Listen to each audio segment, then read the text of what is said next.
नंदुरबार जिल्ह्यात शहादा तालुक्यात लाईट 72 तासांपासून बंद असल्यामुळे शेतकऱ्यांचा संताप। सबस्टेशनवर ठिय्या आंदोलन। नंदुरबार जिल्ह्यातील शहादा तालुक्यातील ग्रामीण भागात 15 ते 18 गावांमध्ये तब्बल 72 तासांपासून वीज पुरवठा खंडित असल्यामुळे शेतकरी वर्गाचा संताप उसळला आहे। प्यायला पाणी नाही, गुराढोरांना पाणी नाही। वीज पुरवठा बंद झाल्यामुळे शेतकरी बांधवांचे पाणी पंप आणि शेतीची कामे ठप्प झाली आहेत। परिणामी शेतकऱ्यांनी थेट वीज सबस्टेशन उपकेंद्रावर ठिय्या मांडला आहे। आम्हाला वीज लागते, आमची शेती धोक्यात आली आहे। लाईट सुरू झाल्याशिवाय आम्ही इथून उठणार नाही। शेतकऱ्यांची मागणी आहे की लाईन तांत्रिक बिघाडामुळे बंद आहे हे कारण आम्ही अनेक वेळा ऐकले, पण त्यावर कायमचा उपाय केला जावा ही त्यांची आग्रही मागणी आहे। स्थानिक प्रशासन आणि वीज विभागाचे अधिकारी आंदोलकांशी संवाद साधत आहेत, मात्र शेतकऱ्यांनी स्पष्ट शब्दात सांगितले की वीज येईपर्यंत आंदोलन सुरूच राहील। पाडवी साहेबांनी आश्वासन दिल्यानंतर ग्रामस्थांनी आंदोलन मागे घेतले। सलाउद्दीन लोहार, नंदुरबार, न्यूज 24। देतो आम्हाला कोण काय करणार, मग त्याची बदली पाहिजे आम्हाला। मीडियावरती सांगतो बदली पाहिजे, खुद वायरमन पाहिजे नको आम्हाला। असली तो अजून व्हॉट्सअपवर वाचा तुम्ही। सांग ना इकडे आम्ही तुमचे नाव व्हॉट्सअपवर कमी करून देणार, माझे नाव तुम्ही काही टाकणार तर असं सांगतो वायरमन। काय नाव आहे वायरमनचे? प्रदीप गिरासे। नाही आमचा दुसरा आहे। तुमचा कोणता आहे? तुमच्या आहे का नाही? प्रदीप गिरासे बी आहे।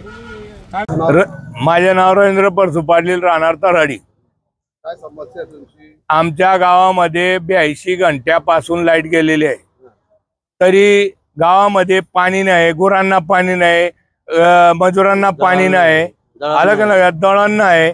त्यासाठी आमचे पिकं बळत आहे। पपईचे रोप आलेलं आहे, केळीचे रोप आलेलं आहे, मिरचीचे रोप आलेलं आहे, सगळे बळत आहे। तरी बी वायरमन लोक लक्ष देत नाही, साहेब लोक फोन उचलत नाही आमचे, आणि ते उरी उत्तर देतात। खंबा पेलेले आहे, अमुक पडलेलं आहे। खंबे जे दिलेले आहे त्यांना 12 घंट्यामध्ये लाईट द्यायला त्यांचा अधिकार आहे।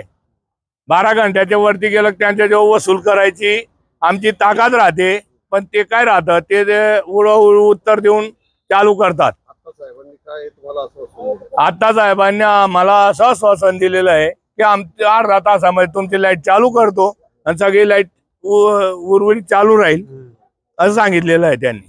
अर्धा तासात नाही लाईट चालू झाली तर पुढचे आंदोलन आम्ही 18 गावाचे लोक, परिवर्धा, तराडी, कलसाडी, बादा, तिखोरा, जावदा, वाघोदा, तुळाज, कलमाडी हे सगळे गावाचे लोक येऊन इथं उद्या सकाळी आंदोलन इथं करणार आहे 9 वाजता।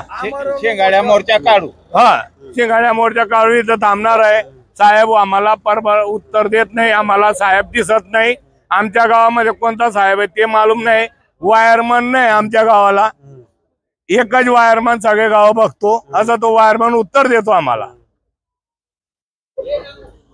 33 केवी परिवर्तनाची लाईन सकाळी पहाटे 4:20 ब्रेकडाऊन झालेली, तरी लाईनच्या 2-3 ठिकाणी फॉल्ट होता। कंडक्टर तुटलं होतं, त्याचे विक्रॉस देखील तुटले होते। आपण एजन्सीकडनं विक्रॉस आणि तिथले कंडक्टर वगैरे जोडून सप्लायचं पूर्ण आता मेंटेनन्स लाईनचं काम पूर्ण केलेलं आहे। अर्धा ते 2 तासामध्ये लाईन परमिट परत करून त्यांचा विद्युत पुरवठा सुरू होतोय। ठीक आहे, आणि दिवसापासून हा जो प्रॉब्लेम आहे यापुढे असा प्रॉब्लेम येणार नाही याची पूर्ण काळजी घेऊ। अशाच घडामोडींचा आढावा घेण्यासाठी आजच आपले YouTube चॅनलला सबस्क्राईब करा।